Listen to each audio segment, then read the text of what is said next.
नूर जहाँ और नूर मोहब्बत दोनों जुड़े तुझसे पिया। पागल या जोगी मुझको कहो तुम, हाँ मेरा इश्क सबसे जुदा। तेरी ही खातिर लो 100 जन्म में, चाहे हो जो भी बला।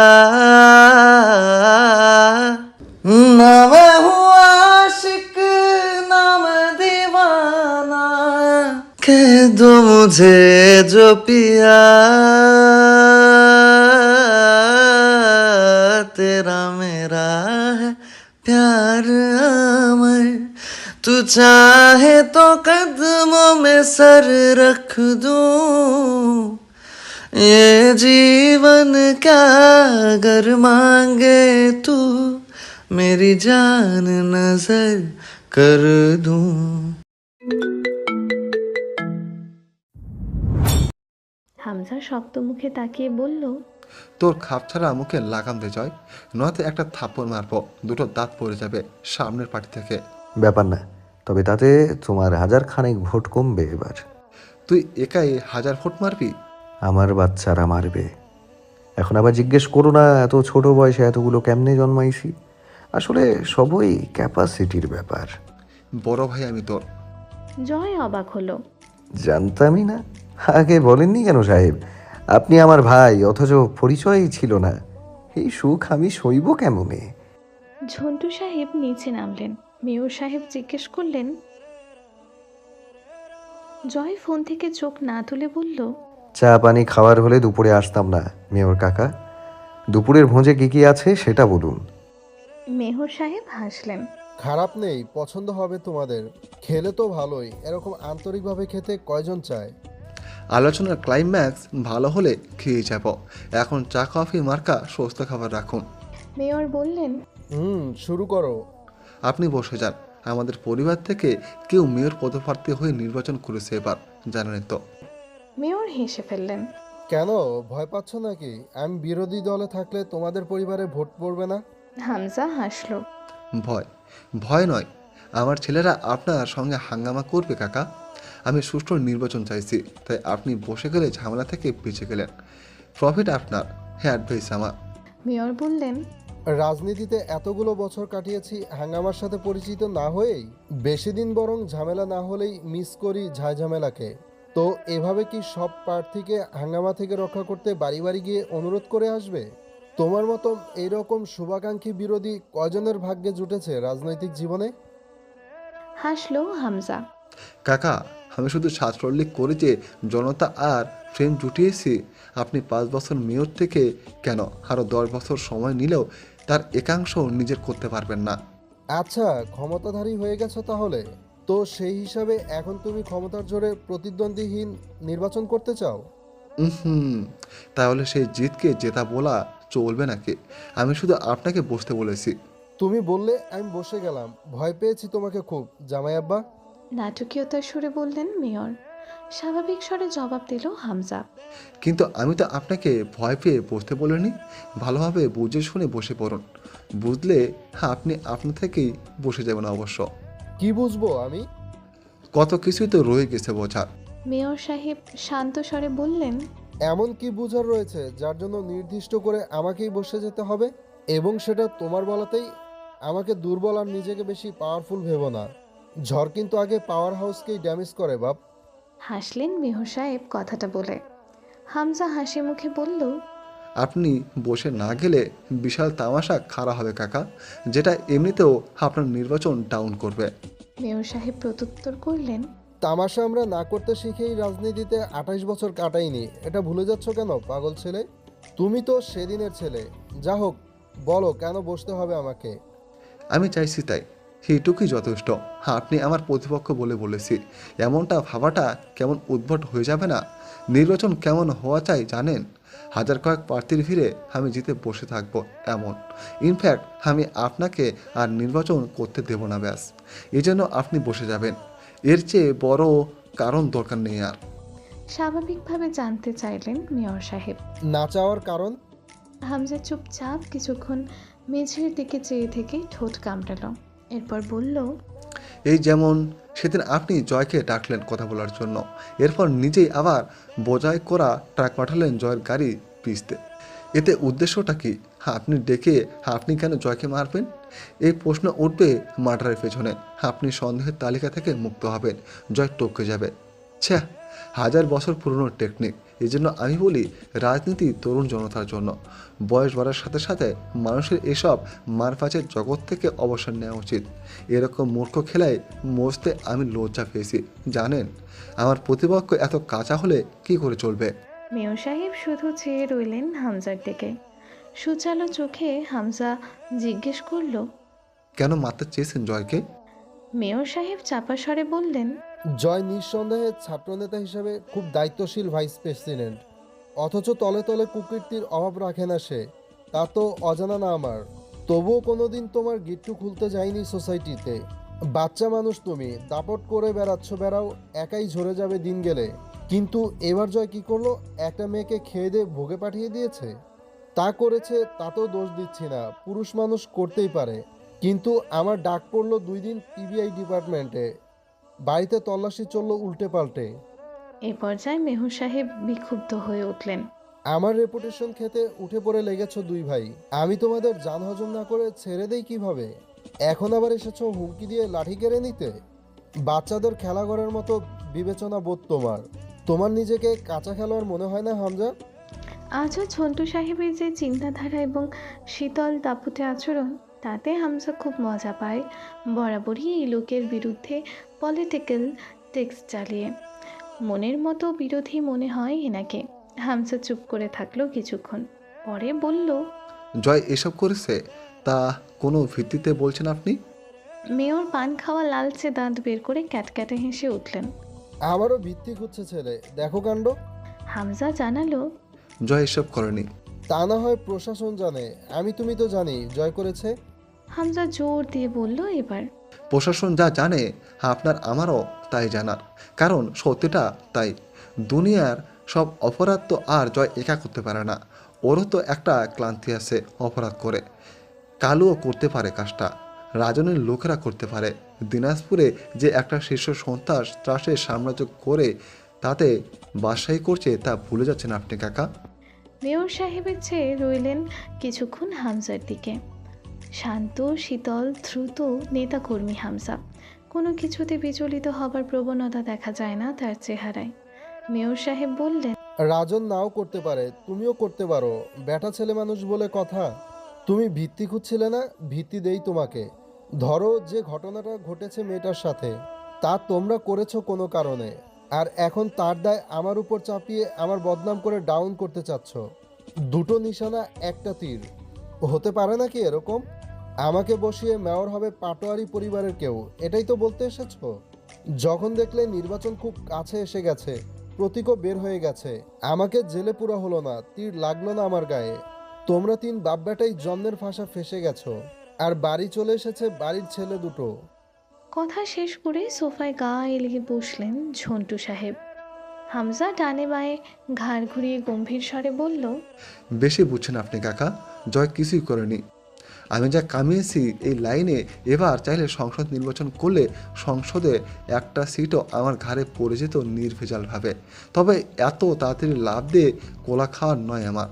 মোর অভাব এবার নির্বাচন করছেন না আপনি। সোজা কথা, ধরে নিন এটা আপনার পাওনা শাস্তি অথবা আমার জোর হতে পারে। সেই জোরের জোরে শুধুই আমার ইচ্ছে। আপনার শাস্তি এই যে প্রতীক বের হবার পরে আপনি নিজেকে নির্বাচন অফিসে নিজের নামটা কেটে আসবেন লাল কালিতে। ভোট কেন্দ্রে আপনার নাম এবং প্রতীকের কোনো রকম ব্যালট পেপার থাকবে না। আপনি যা করেছেন তা তো ভারী পড়বে আমার উপর। ও তুমি চিন্তা করো না বাপ, আমি বার বয়ে নেব। জয় এতক্ষণে হেসে ফেলল। একটু বেশি ভার কাকা, আপনার শান্তিতে নাও কুড়াতে পারে। এই বয়সে ঘাড় বেঁকে গেলে মুশকিল, মেরুদণ্ডের হাড় ভেঙে গুঁড়ো হবার চান্সও আছে। তাই নাকি? জয় ফোনটা হাতের মধ্যে ঘোরাতে ঘোরাতে বলল, আপনার ইট বালুর বিশাল ব্যবসা আছে না? কার নামে যেন চলে?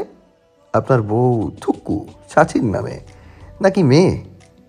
ঝিরি এন্টারপ্রাইজ। ঝিরি কার নাম কাকা? মেয়র সাহেব ভ্রু কুচকালেন। জয় ফোনের স্ক্রিনটা ঘুরিয়ে ধরল। সেখানে দেখা যাচ্ছে লণ্ডভণ্ড অবস্থায় সন্ধ্যার আকাশের নিচে গাড়ির ফ্রন্ট গ্লাস ভেদ করে খুব কাঁপাকাঁপির সাথে তোলা এক ভিডিও। কয়েক সেকেন্ড পর তার অ্যাঙ্গেল চলে গেল।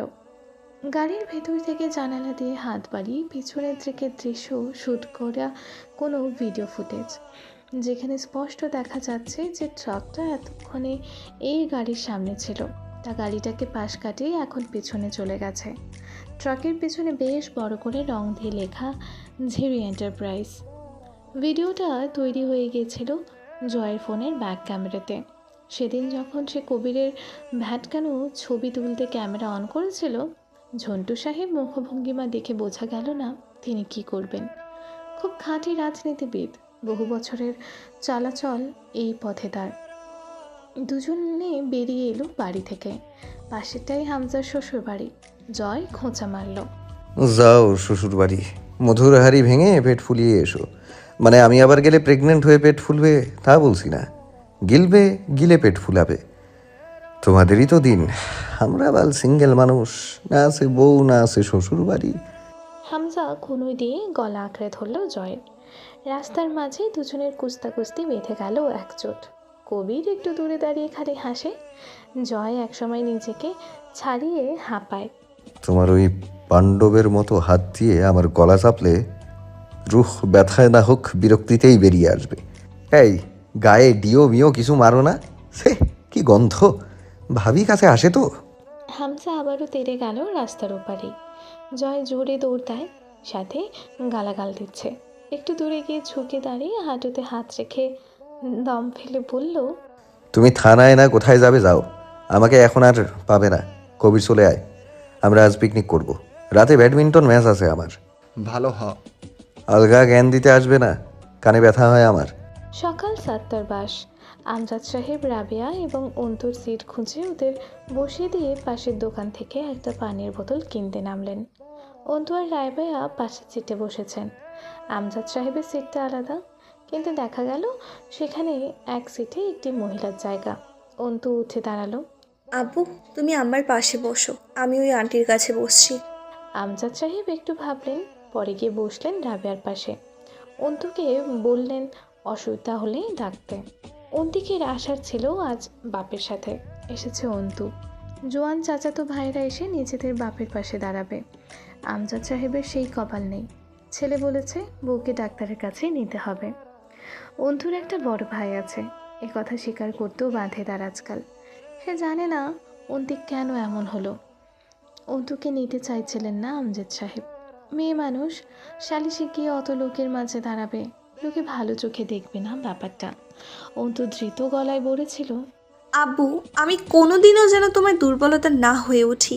আর তার কারণ যদি শুধু হয় আমি মেয়ে, তবে আমার মেয়ে হওয়ার প্রতি আজ ধিক্কার। আমি যাব তোমার সাথে, আর কিছু না হোক তোমার সন্তান হিসেবে তোমার পাশে গিয়ে তোমার অবলম্বন হিসেবে দাঁড়ানো আমার কর্তব্য। আর তোমার কাছে আমি এমন চিন্তাধারা আশা করি না। সমাজ কি বলবে, সমাজকে এড়িয়ে পায়ে পিষে আগে পা বাড়াতে তোমার কাছেই শিখেছি। তুমিই বল, সমাজের মুখ আছে, বলবে, খারাপও বলবে, ভালো খুব কমই বলবে। এই সমাজকে তোয়াক্কা করা মূর্খতা এবং আত্মনির্ভরশীলতাহীন কাজ। এই সমাজ প্রতিবাদী চেতনাধারীদের নিকট চিরদিন পদদলিত। সমাজের বিরুদ্ধে গিয়ে যারা কিছু করে মরেছে, তারাই কেবল অমর হয়ে রয়ে গিয়েছে যুগে যুগে। আমজাদ সাহেব স্নেহ ভরে তাকালেন মেয়ের দিকে। বাসের সিটের সাথে মাথা এলিয়ে দিয়ে চোখ বুজে আছে। নিকাবের আড়ালে মুখটা দেখা যাচ্ছে না, অথচ চোখ দুটো বুজে থাকার পরও হালকা কুঁচকে আছে। তিনি গম্ভীর স্বভাবের মানুষ, সামনে ভালোবাসা দেখতে অক্ষম। তাই হয়তো অন্তু কোনো দিন বুঝতে পারবে না বাবার কলিজার এক টুকরো মাংসপিণ্ডের নাম অন্তু। কুড়িগ্রাম পৌঁছাতে প্রায় বেলা খাড়া হলো। গ্রামের রাস্তাঘাট পেরিয়ে হেঁটে আসার সময় অন্তুর খুব ছোটবেলার কথা মনে পড়ছিল। আব্বুর হাত ধরে অন্তিকা সে আসতো দাদু বাড়িতে। রাস্তায় হাঁটতে হাঁটতে আব্বুকে পাশ কাটিয়ে ওর চুলের ঝুঁটিতে টান মেরে আবারও অপর পাশে হাঁটা শুরু করতো। অন্তু চিৎকার করলে অন্তিক আব্বুকে বলতো, এই প্যাপুকে কোথা থেকে তুলে এনেছো আব্বু? সারাদিন মেয়ে মেয়ে করে, কিছু হয়েছে ওর? কোনো সমস্যা নেই, তবুও ক্যাঁ ক্যাঁ করে উঠছে। যেখান থেকে এনেছো সেইখানেই ফেলে দিয়ে আসবে। আমার এসব প্যাঁপও লাগবে না, শুধু শুধু ভাগ বসাতে এসছে। অন্তু আরও জোরে চেঁচাতে থাকলে অন্তিক হেসে লুটোপুটি খেত রাস্তার মাঝে। সেসব দিন ফুরিয়েছে, কিন্তু ফুরোনোটা কি খুব জরুরি ছিল? সম্পর্কে যখন এত মায়া, তবে সেই সম্পর্কের সমীকরণের মান ধ্রুব নয় কেন? জীবনের মোড়ে মোড়ে বদলে যায় কেন? আজ অন্তু একা এক পাশে আব্বুর কাঁধে কাঁধ মিলিয়ে হাঁটছে, অপর পাশে অন্তিকের থাকার কথা ছিল, নেই।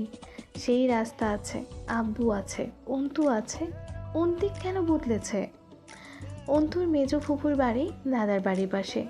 এই ফুপুকে দাদা ভাই নাকি বেশি ভালোবাসতেন, এজন্য নিজের ভাতিজার সঙ্গে বিয়ে দিয়ে কাছেই রেখেছিলেন। তার বাড়িতেই দুপুরে খাবার খেলো 3 জন। বোনকে ডাকলেন আমজাদ সাহেব। মাজেদা, তোর কি মনে হয় এই জায়গা আমার প্রাপ্য না? এটা আসলে কোনো যুক্তি যে আমি এখানে থাকি না বলে জায়গা পাবো না? জায়গা পরিষ্কার না হলে ক্রেতা জায়গা কিনবে না। ঋণে ভরে আছি, লোকজন দুবেলা বাড়ি বয়ে আসছে। মেজ ভাই এত মূর্খ আর স্বার্থপর হলো কবে? মাজেদা দুঃখ প্রকাশ করলেন। ছিল নয় বা কবে? আর আমি আর কি কইতাম ভাই, আমার মেয়েটারে খোদার সাথে বিয়ে দিছি, পুকুরটাই মাছ চাষ করে খাই, আমার কোনো অধিকার নেই সেইখানে। আমি নিজে মরতাছি এই দুঃখে, তোরে আর কি কই, মেজো ভাইয়ের ধর্ম ইমান নাই। অন্তু শুনল, কিচ্ছু বলল না। তার মাথায় আব্বুর শুকনো অস্থির মুখখানা চক্রাকারে আবর্তন করছে। সালিশি বসলো আসরের নামাজের পর। সেখানে আফজাল সাহেব পুঁথি তুলে আনলেন সেই মুঘল আমলের। কবে আমজাদ এখন থেকে চলে গিয়েছিল, আর আসেনি। তার জমি চাষবাস করে সে ঠিকঠাক রেখেছেন। দিনাজপুরে জমি পেয়েছে, সেখানে থাকছে, আবার এখানে ভাগ নিতে আসবে কেন? অন্তু বেশিক্ষণ চুপ থাকতে পারল না। অন্তু রুখে দাঁড়ালো। মাতব্বর মায়ের সাথে বলল, চাচা যান, আমার দুটো কথা আছে, এখন এটা বলবেন না। আমি ছোট মানুষ, মেয়ে মানুষ। বড় এবং পুরুষ যখন সস্তা লাভ জুড়েছে এখানে, তখন ছোট এবং মেয়ে লোককে তো দাঁড়াতেই হবে সঠিক কথা বলতে। এরপর আর কেউ অবশ্য কিছু বললেন না, অথচ বিরূপ দৃষ্টি আটকে রইল কিছু কিছু ভাইরাস টাইপের মানুষগুলোর। অন্তু চাচাকে বলল, আপনি খুব যুক্তিসঙ্গত কথা বলছেন কাকা। আব্বু এখানে থাকে না, সুতরাং এখানকার জায়গা তার প্রাপ্য নয়। সেই সূত্রানুসারে আপনিও দিনাজপুরে থাকেন না, ওখানে আপনার যে পুকুর হিসেবে জায়গা পড়ে আছে ওটা আপনার পাওনা না। উত্তম বিচার। এক কাজ করুন, আগামীকাল কোর্টে চলুন। আপনার ওই জায়গা আব্বুর নামে এবং আব্বুর এই জায়গা আপনার নামে রেজিস্ট্রি করার দুটো দলিল দুজন সই করবেন, এবং তা স্বয়ং আমি তত্ত্বাবধায়ক হিসেবে করাবো। কোনো গরমিল হবে না, আমাকে বিশ্বাস করতে পারেন। তো ওই কথাই রইল কাকা, কাল কোর্টে আসুন। সকলে একদম থ মেরে গেল। খেপে উঠে দাঁড়ালো আফজাল সাহেব। চাওয়া দাঁত ফালাইয়া দিমু, বেয়াদব মেয়েগুলো, তোর মতন কুলাঙ্গার মাইয়া জন্ম দিয়া আবার এই পাড়ায় জমি নিতে আইছে তোর বাপ। এক ঘরে করতো এই সমাজে তোর মতো মাইয়ারে এই পাড়ায়। অন্তু হেসে ফেলল। জি জি, কেন নয়। এই পাড়ায় এই সুবিচারের ভয়েই তো এই পাড়ায় আসি না জীবনে। অতি উত্তম বিচার হয় এই এলাকাতে। আর এমন সমাজে আমার মতো মেয়ে থাকলে প্রতিক্ষণে তামাশা হবে, এর জন্যই দূরে থাকছি। লেখাপড়া করছি, ভালোই চলছে। আজ আবার বাপের ওয়ারিশ সূত্রে পাওনা জায়গা বিনা নোটিসে আপনার হয়ে গেছে। এত চমৎকার বিচার যে এলাকায় হয়, সেই এলাকার পা রাখার যোগ্যতা আমার নেই। সেই যোগ্যতা অর্জন করতে অনেক নিচে নামতে হবে কাকা। অত নিচে আমি নামতে পারবো না। এই বিচার দেখতে আসবো এই পাড়ায়, সাহস আছে নাকি আমার? অন্তুর মুখে নেকাবের আড়ালে শুধু গাঢ় চোখ দুটো স্পষ্ট দৃষ্টিগোচর হচ্ছে। সেই চোখে প্রতিবাদ, সেই চোখে তারায় তারায় সাম্যবাদ। আফজাল সাহেব অনেক রকমের বাহানা করলেন, এটা ওটা তুলে নিজের কীর্তন গাইতে লাগলেন, কিন্তু কাটিয়ে দিল অন্তু। এক বড় মাতব্বর গোষ্ঠীর লোক আমজাদ সাহেবকে বললেন, ও আমজাদ, মাইয়ারে উকিল বানাইল তো পারো গো। মাইয়া তো সুন্দর, ভালো কথা কইতে পারে দেখতাছি। মাইয়াডারে পড়ায়ও বহুদূর যাইব হে। আমজাদ সাহেব হাসলেন। দোয়া করবেন চাচা, সেই আশাই আছি। সেই সত্যি মুখে মুখে একটা ফয়সলা এলো। আফজাল সাহেবের গোয়ালের যে অংশ আমজাদ সাহেবের জায়গায় চড়ে গিয়েছে, সেইটুকু ভেঙে জায়গা বের করে দিতে হবে। এবং যেহেতু গোয়াল ইট পাথরে গড়াও নয় ওই অংশ, সুতরাং যথাসম্ভব জলদি ভেঙে ঝামেলা মিটিয়ে দিতে হবে, যাতে আমজাদ সাহেব দ্রুত বিক্রি অথবা যা খুশি করতে পারেন। অন্তু সন্তুষ্ট হতে পারল না। মুখের এই কথা ঘুরে যেতে চোখের পলকও ঠিক মতো ফেলতে হবে না। কোনো ডকুমেন্ট, স্টাম্প পেপার ছাড়া এই কথাগুলো কত আনা সুষ্ঠুভাবে মানবে তার কাকা, সে ব্যাপারে যথেষ্ট সন্দেহ রয়ে গেল। মার্জিয়ার চাচার বাড়ির লোক সকলে আসছে। মার্জিয়া রান্না করছে যত্ন করে। রাবেয়াও টুকটাক উৎসাহী। অন্তুকে বুঝিয়েছেন দেখতে এলেই বিয়ে হয় না, তাছাড়া কুটুমও। আমজাদ সাহেব বাজার গেছেন হালকা পাতলা দই মিষ্টির ব্যবস্থা করতে। অন্তুর বুক ভার, মুখ গম্ভীর, টেবিলের কোনোই ঠেকিয়ে বইয়ে নজর বোলাচ্ছে। জানা নেই লোকগুলো কেমন হবে, তাদের সামনে বসার পর কী প্রশ্ন করবে, শেষ অবধি কী হবে। জীবনসঙ্গী আব্বুর মতো হতে হবে, কথা শেষ। অবশ্যই এটুকু ভরসা আছে, যেন তেন কারো কাছে সম্বন্ধ করবেন না আমজাদ সাহেব। বই ছেড়ে উঠে পড়ল, পড়ায় মনোযোগ আসছে না। আলো বাতাসপূর্ণ ঘরটা আমজাদ সাহেব অন্তুকে দিয়েছেন। বারান্দায় কিছু টব রাখা আছে, অ্যালোভেরা, পাথরকুচি, নয়নতারা, পাতাবাহার গাছ আছে।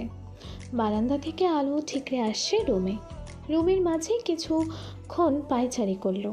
পরনে কালো সালোয়ার কামিজ, ওনাটা সিল্ক সুতোর গায়ে জড়ানো, যার আঁচল মাটি ছুঁয়ে ঝুলছে। চুলের বেনি খুলছে অল্পক্ষণ, চুলগুলো এলোমেলো। ফুরফুরে ঠান্ডা হাওয়া আসছে বারান্দার গ্রিল ভেদ করে, খোলা দরজা দিয়ে ঘরের ভেতরে। অন্তু পায়চারি করতে করতে হঠাৎই গেয়ে উঠল গুনগুনিয়ে। অন্তু থমকালো। সে এমন যুবতী সুলভ আচরণ সচরাচর করে না। মুচকি হাসল। ফর্সা দেহে কালো পরিচ্ছদ দারুণ চমকাচ্ছে, তার উপর সূর্যরশ্মির প্রতিসরণাঙ্কন ঝিকিমিকি করে উঠছে মাঝে মধ্যে। বাড়ির দরজায় কেউ এসেছে, পায়চারি থামালো, আবারও শুরু করলো। আমজাদ সাহেব ফিরেছেন। রাবেয়া দরজা খুললেন। দৃশ্য অন্য কিছু। 3টে যুবক দাঁড়িয়ে আছে। জয়ের পরনে চিরায়ত সাদা থানের লুঙ্গি, ছিপছিপে লম্বা দেহটাতে লুঙ্গি বেশ মানায় তার সাথে। হাসি মুখে সালাম দিল সুন্দর করে। আসসালামু আলাইকুম চাচিবা, আমি জয় আমির, মেম্বারের ভাগ্নে। রাবেয়া পিছিয়ে দাঁড়িয়ে হাসলেন। ও হো জয়, আয় আব্বা, ভেতরে আয়। জয় ভেতরে ঢুকতে ঢুকতে বলল, আপনি চেনেন আমাকে? চিনব না? রাস্তায় রাস্তায় পোস্টার দেখি তো, হামজার পাশে তোমার ছবি দেখি। জয় চমৎকার লাজুক হাসলো। রাবেয়া নাস্তা আনতে গেলেন। জয় হাসলো। আরমিনের মা খুব লোকসুলভ নারী। এদিক ওদিক তাকিটুকি করলো কাঙ্ক্ষিত মানুষটির দেখা পাবার আশায়। কবির ও লিমনকে বলল, মহাদেবের ভক্ত নাকি রে তোরা? আবার আলাদা করে বাসার দাওয়াত দেব বস? অন্তুর রুম থেকে হালকা গুঞ্জন শোনা যাচ্ছিল। অন্তুর ধারণা মেহমান এসেছে।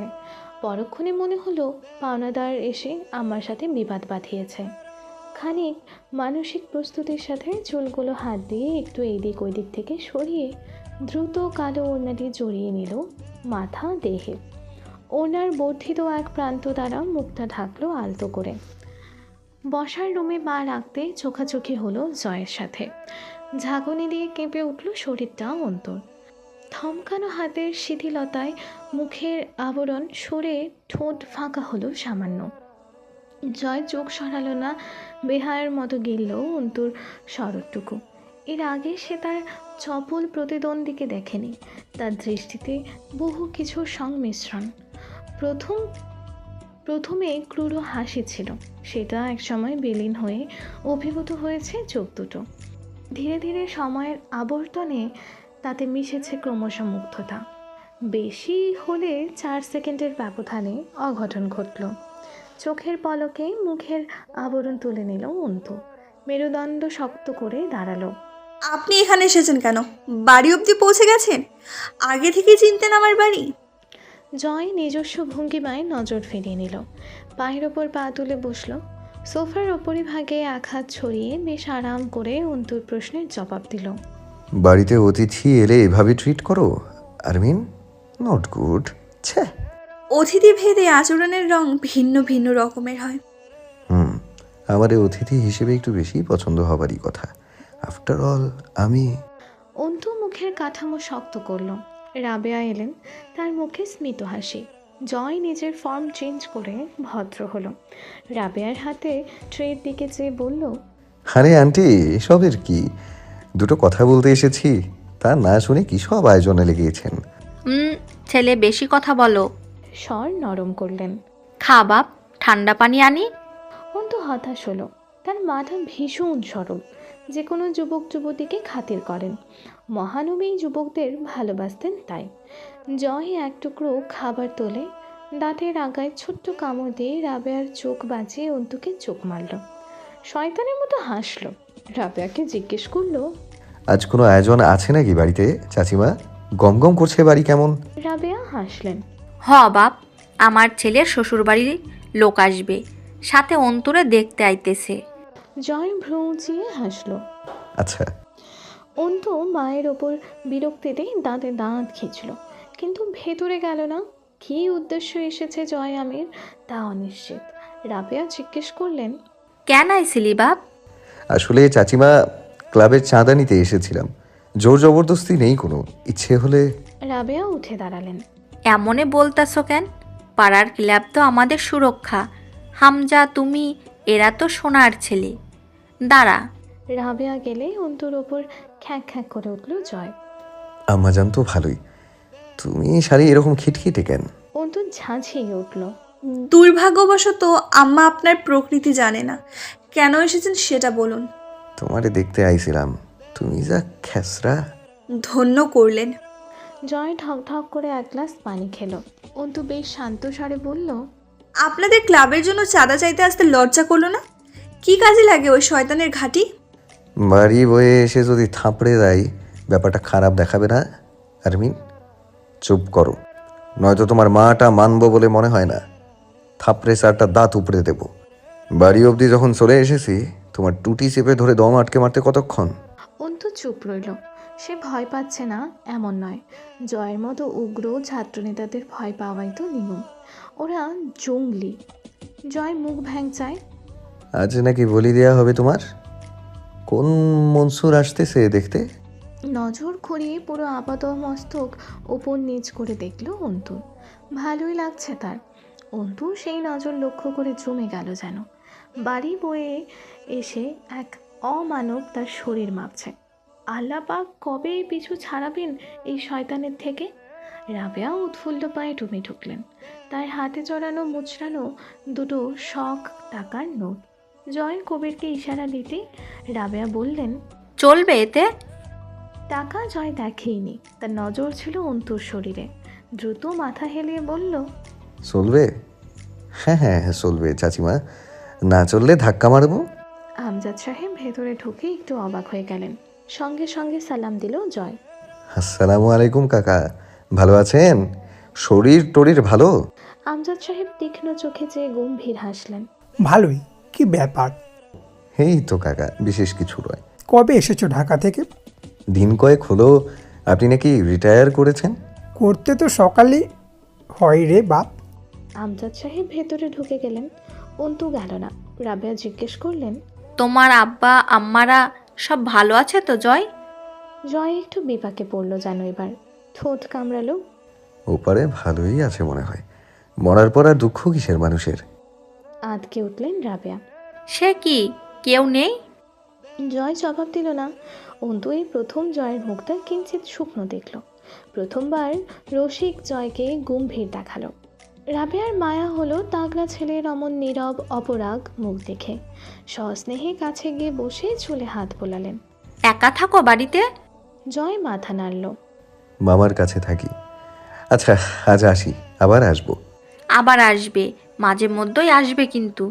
জয় বলে ফেলল, আচ্ছা আম্মা যান, চাচি আম্মা। ভুলেই বলল অথবা ইচ্ছে করেই বোঝা গেল না। আম্মা বললে পাপ হবে নাকি? বলতে মন চাইলে বলবে। যাওয়ার উদ্দেশ্যে পা বাড়িয়ে ফিরে তাকালো অন্তুর দিকে। ঠোঁটের কোণে বাজে হাসি। অন্তু চোখ নামিয়ে নিল। বুকে অস্থিরতা, আতঙ্ক। জয় বেরোনোর সময় সেদিন পাড়ার দুটো মহিলা ঢুকেছিল অন্তুদের বাড়িতে। জয়সহ কবির লিমনকে ঘুরে ঘুরে দেখছিল তারা। অন্তুর ভয় হলো। বাঁকা নজর, বাঁকা চিন্তাধারা মহিলাদের। না জানি কোথায় গড়ায় এই নীরব দৃষ্টি। বাইরে বেরিয়ে রোদ চশমা চোখে লাগালো। বাইরে রোদ। কবির বলল, ভাই, আমাদের ক্লাবের চাঁদার জন্য তো আগে এই দিন আসা হয় নাই। তাতে কি? গতকালের পিকনিক আছে, সেই জন্য টাকা নিলেন। জয় বিরক্ত হলো। তোর মনে হয় আমাদের পিকনিক এসব টাকায় হয় বা হবে? গো খাওয়া ছেড়ে দিয়েছিস নাকি বেশি খাচ্ছিস? এই ব্যাপারে আর প্রশ্ন করিস না। কবির গোমরা মুখে বলল, কি খবর? এই টাকা কত দিয়েছে? 200। যা, আর কিছু লাগিয়ে 1 প্যাকেট ব্যানসন অ্যান্ড হ্যাজেস আন। যদি হয় তো 1 বোতল বাংলা মালও আনতে পারিস। পিকনিকে যতক্ষণ রান্না শেষ না হয় চলবে। ক্লাবের পেছনে বিশাল খোলা মাঠ। সেখানে ব্যাডমিন্টনের তার জালি টানানো, লাইট লাগানো হয়েছে, কোর্ট আঁকানো হয়েছে। কেউ কেউ র্যাকেট দিয়ে শাটল কর্ক টুকাচ্ছে সেখানে। ক্লাবের দোতলা মরিচা ধরা বিল্ডিং। দোতলার ওপরে পেছনের দিকে মাঠের ওপরে খোলা বারান্দা বা ছাদ অথবা সিঁড়িঘরের মতো 7-8 জন ছেলেরা দাঁড়িয়ে বসে আছে সেখানে। অর্ধেক কার্নিশের ওপর ঝুঁকে দাঁড়িয়ে আপন মনে সিগারেটের ধোঁয়া গিলছে জয়। এই সময় সে গা গরম রাখতে ব্যাডমিন্টনে নেমে পড়ে। জম্পিস পিটিয়ে যায়, ঘেমে নেই একাকার হয়ে যায় শরীর। আজ রান্নার কাছে না গিয়ে বরং উদাস চোখে ওপরে উঠে এসেছে গিটারটা কাঁধে নিয়ে। তারপর থেকে একটা করে সিগারেট চালাচ্ছে। হামজা ঢুকলো। সকলে একযোগে দাঁড়িয়ে সালাম ঠুকলো। হামজা জয়ের পাশে দাঁড়িয়ে আকাশের দিকে তাকিয়ে জিজ্ঞেস করলো, কি ভাবছিস? ভাবছি না। কি হয়েছে? কোনো সমস্যা? সমস্যাই তো। কি? আমার জীবনে সবচেয়ে বড় সমস্যা হলো আমার জীবনে কোনো সমস্যা নেই। এই সমস্যাটা একটা সমস্যা না ভাই? হামজা গম্ভীর মুখে বলল। সিগারেটটাতে। জয় দিল না। হামজা কেড়ে নিল সিগারেটটা জয়ের ঠোঁট থেকে। তাতে টান দিয়ে বলল, ভাবুকই আছিস কেন? আজ আরমিনকে দেখলাম। বিশেষ কিছু? না, নতুন কিছু। তাকায় হামজা। জয় স্বগতোক্তি করে, চেহারা দেখেছি আজ ওর ভাই। শালি মেলা সুন্দরী আছে, মানে বহুতই তো দেখছি। এত ভালো লাগেনি কাউরে দেখা। একদম যারে কারাক টাইপের সুন্দরী। কি চোখ, নাক, ঠোঁট, মাইরি থাক লাইগা গেছিল আমার, সিরিয়াসলি। হামজা হেসে ফেলল। মাথার সার্কিট ফিউজ হয়ে গেছে তোর। হ, আগে বহুত মাইয়া দেখছি, মগর আমারই বিশেষভাবে আকর্ষণ করবার পারে নাই। আগে ওর চোখ দেখছি কিন্তু সেই রকমভাবে খেয়াল করি নাই। আজ কিছুক্ষণ খালি ভ্যাবলার মতো চাইয়া দেখছি। সে এমনি যে ভাবশালীর, আবার যদি এমনি ঠুটকা খাই তাইলে তো। অবশেষে বিশাল সমস্যায় পড়েছিস, অর্থাৎ তোর সমস্যা শেষ। জয় হামজার চোখের দিকে তাকিয়ে হু হু করে হেসে উঠল। সাথে হামজাও চট করে হাসি থামিয়ে বলল, ইচ্ছে করে কানের নিচে সাইর খান বাজাই। কথা শেষ করে ঢুক গেল। যেন কথা ফেরায়নি, তবুও থামল জয়। হামজা বলল। এরপর? জয় হাঁসফাঁস করে উঠল। এরপর থেকে শান্তি লাগতেছে না, বুকে বড় জ্বালা। আকাশের দিক তাকায় আছি, মাঝে মধ্যেই ফর্সা মুখখানা ভাইসা উঠতেছে। যেমনি আগে সিনেমায় দেখতাম, চিঠির পাতায় চিঠি প্রেরকের মুখ, অমনি। দেখতে খুব ভালো। বাহ, মেলা ফর্সা। নিজের হাতের পিঠ দেখিয়ে বলল, মানে আমার গায়ের রঙের সাথে মিলবে না। হিংসা হচ্ছে আমার সাথে দাঁড়ালে আমারে কালো লাগবো দেখতে। কালা জামার ভেতর দিয়া হাঁটা সেই ফর্সা দেখা যাইতেছিল। হামজা হেসে ফেলল। জয়ের আজ সব ফিউজ হয়ে গেল। সে জীবনে নিজের ভাব নষ্ট করে কারোর তারিফ করে না। জীবনে একটা প্রেম করেনি। গার্লফ্রেন্ডের নাকি কথা মানতে হয়, তারিফ করতে হয়, রাগ মানতে হয়। জয় নিজেও কপালে হাত রেখে চোখ বুঝে হেসে ফেলল। ধপ করে চেয়ারে বসে হাসি মুখে ঘাড়ে হাত ঘষে আকাশের দিকে চোখ বুঝে মুখ তুলে আর মোড়া ভাঙল। হঠাৎই বলে উঠল, আরমিনকে লাগবে আমার। হামজা সিগারেট ফেলে দিল। লাগবে? গ্রোসারি শপের পণ্য নাকি? ভাই, জ্বালানোর জন্য হইলেও লাগবে। আমার তো এইটুকুও সহ্য হইতেছে না। আমি ছাড়া কেউ ওরে দেখবো? আজ নাকি কোনো শালার ছেলে দেখতে আসছিল ওরে। ওই শালারে পন্দাইতে মন চাইতেছে। এই শালা কবির আর লিমনও দেখছে। এই শালা, তোরা তাকাইছিস কে? চোখ সংযত রাখতে পারো না শালা? পুরুষের মূল গুণ হইল চোখের পর্দা করা। কিলবিল করে না? কবির জিজ্ঞেস করলো ইতস্তত করে।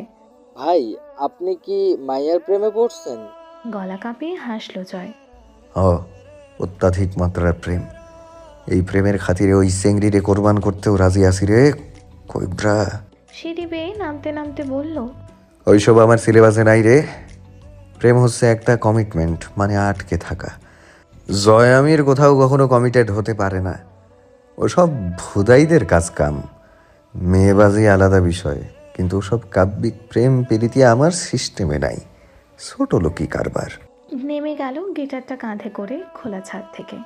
হামজা নেমে এলো জয়ের পিছু পিছু। বেশ ঠান্ডা পড়েছে। একটা স্লিভলেস শার্ট গায়ে জয়ের, কালো জ্যাকেটটা ঝুলছে কাঁধের ওপর। বেশ কিছুক্ষণ একটানা র্যাকেট পেটালো। গা ঘেমে প্যাকে হয়ে উঠল। চিৎকার করলো মিউজিক বক্সের পাশে বসা থাকা ছেলেটার উপর। গানের সাউন্ড বাড়া। ভাত খাও নাই শালা দুপুরে? এনার্জি ড্রিঙ্ক কিনে এনে দেই একখান। ধুম ধারাক্কা গান বাজছে। জয় একাধারে র্যাকেট পিটিয়ে গেল। শটল কক সামনে আসছে তো গায়ে সমস্ত জোর দিয়ে পিটিয়ে যাচ্ছে। একবারও মাটিতে পড়ার সুযোগ দিল না। এমনভাবে দাঁত খিঁচে খিঁচে পিটিয়ে আঘাত করছে যেন কোনো চাপা ক্ষোভ ছাড়ছে ওই পেটানোতে। ক্লান্ত হয়ে এসে ভেজা ঘাসের ওপর শুয়ে পড়ল।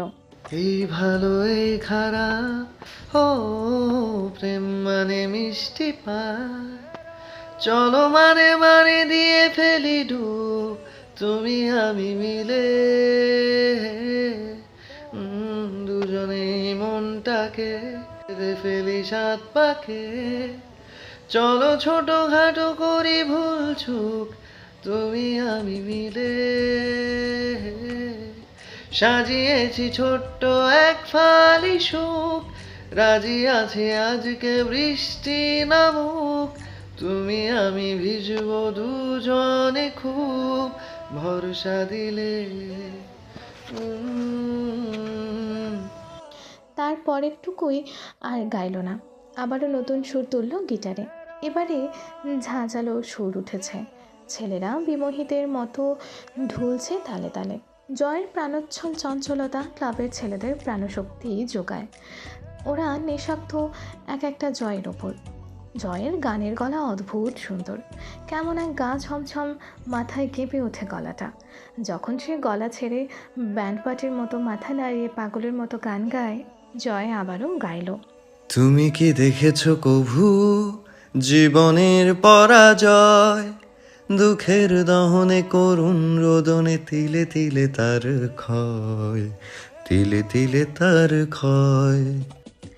সকলে বিমোহিতের মতো চেয়ে রয় জয়ের বোঝা চোখ দুটোর পানে। গলা ছেড়ে মনের গভীর থেকে গান গাইছে। একমাত্র বোধহয় গান গাওয়ার সময় জয় মনের গভীরে ডুব দেয়। অন্যথায় তাকে কখনো সিরিয়াস বা ইমোশনাল হতে দেখা যায় না। অথচ এই গিটার তার বহিঃপ্রকাশ। অল্প একটু সত্যতা আর পরম স্নেহের ধন। আবারও অন্য সুর তুলে গলা বাজিয়ে চেঁচিয়ে গাইল। खलो मिट गई दूरियां, मैं यहाँ हूँ यहाँ हूँ यहाँ हूँ यहाँ, जानम देख लो मिट गई दूरियां, मैं यहाँ हूँ यहाँ हूँ यहाँ हूँ यहाँ, कैसी सरहदें कैसी मजबूरियां, मैं यहाँ हूँ यहाँ हूँ यहाँ हूँ यहाँ। রান্নার কাজে এইসব দেখাশোনায় খুব পটু। নিজের একার তদারকিতে ক্লাবের শত শত ছেলেকে পালছে, যারা ওর পাপ দেখে না। হাতটা হাতে নিয়ে মাংসে নাড়া দিতে গলা ছাড়ল। तुम छुपा ना सकोगी मैं वो राज हूँ, तुम भुला ना सकोगी वो अंदाज हूँ। হামজা ফোনে কথা বলছিল। দেখে মনে হয় সহ্য হলো না। দৌড়ে গিয়ে হামজার কাঁধের ওঠার চেষ্টা করলো। হামজা তাল হারিয়ে পড়ে যেতে নিয়ে আবারও ফোন টোন রেখে মাঠের ওপরেই তেড়ে গেল জয়ের দিকে। জয় ছুটছে অন্ধকারের দিকে, পেছনে তেড়ে দৌড়াচ্ছে হামজা। এখন বেশ কিছুক্ষণ দুজনে অন্ধকারে কাটাবে। মাঠের আলের ওপর বসে কিসের গল্প জমাবে। হামজার কাঁধে মাথা রাখবে জয়। এরপর রাত ফুরিয়ে যাবে। দুজন দৌড়ে আবারও ঘুরে এলো। হামজা হাঁপিয়ে গিয়ে বসলো শিশির ভেজা মাঠের ওপর। খানিক বাদে কোত্থেকে দৌড়ে এসে হামজার কোলে মাথা রেখে ঠান্ডা ঘাসের ওপর টান টান হয়ে শুয়ে পড়ল জয়। জয়ের সামনে হামজা নেতৃত্ব ও গাম্ভীর্য কোনো দিন টেকে না। যত সিরিয়াস মুহূর্তই হোক, ও জয়ের সাধ্যে আছে হামজাকে জ্বালিয়ে এক মুহূর্তে সব পণ্ড করার। ভোটের হিড়িক বেঁধেছে চারিদিকে, শোরগোল লেগেছে এলাকা জুড়ে, পোস্টার লাগানোর ব্যস্ততা চলছে চারিদিকে। পিবিআই কার্যালয়ে নতুন ব্যস্ততা। আখের মর্গ টেস্টের রিপোর্ট এসেছে। মোস্তাকিনের পূর্ব ধারণা কাঁটায় কাঁটায় মিলেছে। তার সন্দেহ মাফিক কারো বিরুদ্ধেই কোনো প্রমাণ আসেনি রিপোর্টে। মোস্তাকিনের এখন ইচ্ছে করল রিপোর্ট তৈরি করা ডাক্তারের মুখের ভেতর পিস্তলের নল ঢুকিয়ে দিয়ে জিজ্ঞেস করতে যে কারা আঙুল ঘুরিয়েছে রিপোর্ট অবাস্তব ও স্ক্রিপ্টেড তৈরিতে। বেশ কিছুক্ষণ রিপোর্ট দেখে সেটা ছুঁড়ে ফেলার মতো টেবিলে ছুঁড়ে ফেলল।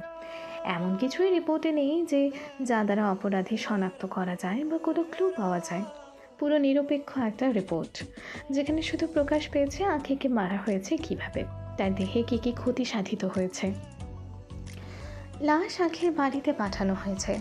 এখন আর ওদের বাড়িতে গিয়ে বিশদ জিজ্ঞাসাবাদ ছাড়া এই কেস টানার আনাদার কোনো ওয়ে রইল না। মুস্তাকিন বেরিয়ে এলো নিজের কেবিন থেকে। বাইরে কিছু কাজবাজ রয়েছে। বোরকায় আবৃত একটা মেয়ে এগিয়ে আসে কার্যালয়ের ভেতরে। দাঁড়ালো মুস্তাকিন, ভ্রু কুঁচকে চেয়ে রইল। মেয়েটাকে চোখে পরিচিত লাগছে। ভার্জিনি চত্বরে দাঁড়িয়ে থাকতে দেখেছিল, ধাক্কাও খেয়েছিল তার সঙ্গে এই মেয়েটি।